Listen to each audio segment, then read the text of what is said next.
باللہ من الشیطان الرجیم بسم اللہ الرحمن الرحیم وبہ نستعین وہو خیر الناصر ومعین اللہم کل ولیک الحجۃ ابن الحسن صلواتک علیہ وعلی آبائہ فی هذه الساعة وفی کل ساعة ولیا وحافظا وقائدا وناصرا ودلیلا وعینا حتی تسکنہ ارضک طوعا وتمتعہ فیہا طویلا اللہم صلی علی محمد وآل محمد۔ ناظرین کرام السلام علیکم ورحمۃ اللہ وبرکاتہ۔ سب سے پہلے آپ حضرات کے خدمت میں ماہ مبارک رمضان کی آمد کی مبارکباد پیش کرتے ہیں۔ خدا کا لاکھ لاکھ شکر ہے کہ دوبارہ ہم نے اس مہینے میں قدم رکھا ہے۔ یہ وہ مہینہ ہے جس کی برکت میں متعدد احادیث، متعدد روایات جس کی فضیلت میں وارد ہوئی ہیں، یہاں تک کہ والذی انزل فیہ القرآن ہدی للناس وبینات من الہدی والفرقان وجعلت فیہ لیلۃ القدر۔ یہ مہینہ ہے جس کی ایک رات ہزار راتوں سے افضل ہے۔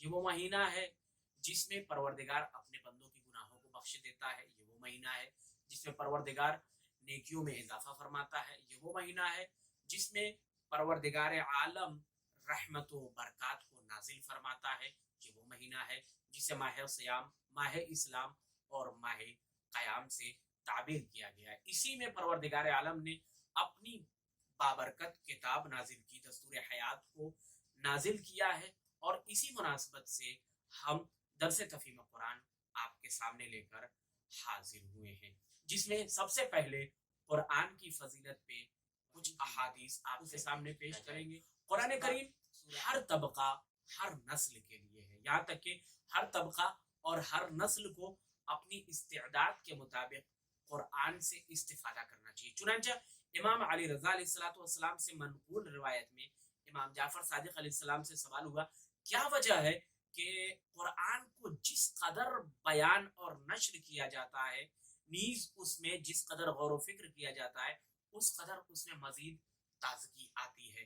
آپ نے فرمایا اللہ تعالی نے قرآن کو نہ ایک زمانے کے ساتھ مخصوص فرمایا ہے، نہ کچھ لوگوں کے ساتھ مخصوص فرمایا ہے، بلکہ یہ ہر دور میں جدت اور ہر قوم کے لیے قیامت تک تازگی رکھتا ہے۔ پیغمبر اکرم حضرت محمد مصطفیٰ صلی اللہ علیہ وآلہ وسلم نے قرآن کی فضیلت میں بیان کیا، ان ھذا القرآن هو النور المبین، قرآن بے شک نمایاں روشنی ہے، نور مبین ہے، واضح نور ہے، والحبل المتین مضبوط رسی ہے، والعروۃ الوثقی محکم وسیلہ ہے، والدرجۃ العلیٰ بلند ترین مرتبہ ہے، شفاء اشفا نہایت مؤثر شفا ہے، اور سب سے بڑی فضیلت ہے، وسعادت العظمی سب سے بڑی سعادت ہے۔ جو اس کے ذریعے روشنی طلب کرتا ہے اللہ اسے منور کرتا ہے، جس نے اپنے امور کو اس سے مربوط کیا اللہ نے اسے محفوظ کیا،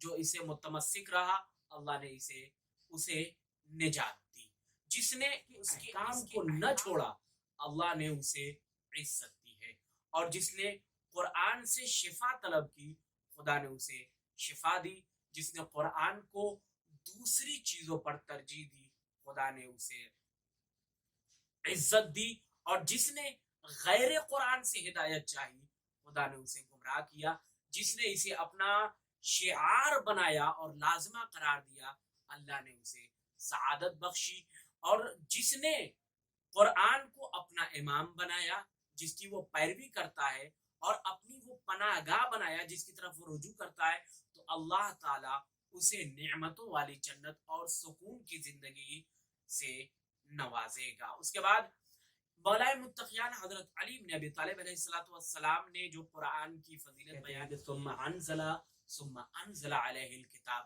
اللہ نے رسول کریم پر ایک ایسی کتاب نازل فرمائی جو ایسا نور ہے جس کی قندیلیں گل نہیں ہوتی، ایسا چراغ ہے جس کی لو خاموش نہیں ہوتی، ایسا دریا ہے جس کی تہ تک رسائی ناممکن ہے، ایسا راستہ ہے جس میں راہ پر پیمائی بے راہ نہیں کرتی، ایسی کرن ہے جس کی روشنی مدھم نہیں پڑتی، وہ حق و باطل میں ایسا امتیاز کرنے والا ہے جس کی دلیلیں کمزور نہیں پڑتی، وہ ایسا کھول کر بیان کرنے والا ہے جس کے ستون کو منہدم نہیں کیا جا سکتا، وہ سراسر شفا ہے جس کے ہوتے ہوئے روحانی بیماریوں کا یارو مددگار جس کے یاروں مددگار شکست نہیں کھاتے. وہ سراسر غلبہ و عزت ہے جس کے یاروں مددگار شکست نہیں کھاتے.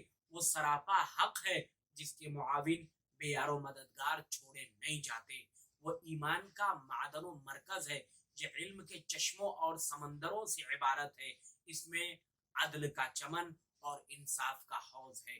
اسلام کا سنگ بنیاد اور اس کی اساس ہے. حق کی وادی اور اس کا ہموار میدان ہے. ایسا دریا ہے جس سے پانی بھرنے والے اسے وہ ایسا گھاٹ ہے جس پر اترنے والوں سے اس کا پانی گھٹ نہیں سکتا. وہ ایسی منزل ہے جس کی راہ میں کوئی راہرو بھٹکتا نہیں ہے. ایسا نشان ہے کہ چلنے والوں کی نظر سے اوجھل نہیں ہوتا. وہ ایسا ٹیلا ہے جس کا قصد کرنے والے اس سے آگے نہیں جاتے. اللہ نے اسے علماء کی تشنگی کے لیے سیرابی، فقیہوں کی دلوں کے لیے بہار اور نیک لوگوں کے رہگزر کے لیے شاہراہ قرار دیا ہے. یہ ایسی دوا ہے جس سے کوئی مرض باقی نہیں رہتا. ایسا نور ہے جس میں تیرگی کا گزر نہیں ہے. ایسی رسی ہے جس کے حلقے مضبوط ہیں. ایسی چوٹی ہے جس کی پناہگاہ مضبوط ہے. جو اس سے وابستہ ہو اس کے لیے سرمایہ عزت ہے. جو اس کی حدود میں داخل ہے اس کے لیے پیغام صلح و امن ہے. جو اس کی پیروی کرے اس کے لیے ہدایت ہے. جو اس کی طرف نسبت دے خود کی اس کے لیے حجت ہے. جو اس کی رو سے بات کرے اس کے لیے دلیل ہے. جو اس کی بنیاد پر بحث و مناظرہ کرے اس کے لیے گواہ ہے. جو اسے حجت بنا کر پیش کرے اس کے لیے فتح و کامرانی ہے. جو اس کا بار اٹھاتا ہے تو وہ اس کا بار نہیں اٹھاتا بلکہ یہ کتاب اس کا بار اٹھاتی ہے. جو اسے اپنا دستور العمل بنا لے اس کے لیے وسیلہ راہ ہے. یہ حقیقت شناس کے لیے ایک واضح نشان ہے. جو صلاح بند ہے اس کے لیے سپر ہے. جو فہم رکھتا ہے اس کے لیے علم و دانش ہے. بیان کرنے والے کے لیے بہترین کلام اور فیصلہ کرنے والے کے لیے قطعی حکم ہے. قرآن کریم کے سلسلے میں اور بھی زیادہ احادیث روایات میں کتاب میں باقاعدہ پائی جاتی ہے. لیکن سوال یہ پیدا ہوتا ہے کہ جب اتنی زیادہ فضیلتیں قرآن کریم کی روایات میں وارد ہوئی ہے تو کیا بات ہے جو مسلمان اس کتاب کی تلاوت کرنے سے دور بھاگتا ہے؟ کیا بات ہے کہ مسلمان اس کتاب کی نہ تلاوت کرتا ہے نہ اس کتاب کی تلاوت سنتا ہے نہ اس قرآن کی عبارت اور آیتوں کو اپنی نگاہوں سے دیکھتا ہے؟ کیونکہ روایات میں تو وارد ہے کہ قرآن کا دیکھنا بھی ثواب ہے، قرآن کا سننا بھی ثواب ہے، قرآن کا پڑھنا بھی ثواب ہے. آخر کیا وجہ ہے کہ نہ دیکھنے کی توفیق ہوتی ہے، نہ سننے کی توفیق ہوتی ہے، نہ پڑھنے کی توفیق ہوتی ہے؟ آیت اللہ جوادی عاملی اس کا جواب مختصر انداز میں دیتے ہیں. کہتے ہیں کہ کس طرح قرآن کی تلاوت کی توفیق ہوگی جب ہماری زبان گندی ہے. ہماری زبان گندی ہے کیا مطلب یہ کہ ہم اپنی زبان سے دوسروں کی غیبت کرتے ہیں جس سے زبان گندی ہو جاتی ہے. ہم اپنی زبان سے دوسروں کی برائی کرتے ہیں جس سے زبانیں ناپاک ہو جاتی ہیں. ہم اپنی زبان سے برائیاں کرتے ہیں، ہم اپنی زبان سے جھوٹ بولتے ہیں جس سے ہماری زبان پڑھنے کی توفیق ناپاک ہو جائے. کیا وجہ ہے؟ قرآن سننے کی توفیق نہیں ہے. کیوں؟ اس کی وجہ یہ ہے کہ ہمارا شنوا پاکیزہ نہیں ہے. کیوں پاکیزہ نہیں ہے؟ کیوں؟ اس لیے کہ یہ کان گانے سننے کے عادی ہو گئے ہیں، یہ کان برائیاں سننے کے عادی ہو گئے ہیں، یہ کان غیبت سننے کے عادی ہو گئے ہیں. ہمیں قرآن دیکھنے کی توفیق کیوں نہیں ہوتی؟ اس کی وجہ یہ ہے کہ ہماری آنکھیں برائیاں دیکھنے میں محو ہو گئی ہیں. جب ہم ان امور سے خود کو چھٹکارا پا لیں گے، خود کو دور کر لیں گے، تو ہمیں قرآن پڑھنے کی بھی توفیق حاصل ہوگی، قرآن دیکھنے کی بھی توفیق حاصل ہوگی، قرآن سمجھنے کی بھی توفیق حاصل کیا جائے گا. پروردگار تمام مومنین مومنات کو ہر آفات و بلیات سے محفوظ فرمائے اور قرآن مجید کے پڑھنے کی، قرآن مجید سننے کی، قرآن مجید سمجھنے کی توفیق عطا فرمائے. الہی امین. والسلام علیکم ورحمۃ اللہ وبرکاتہ.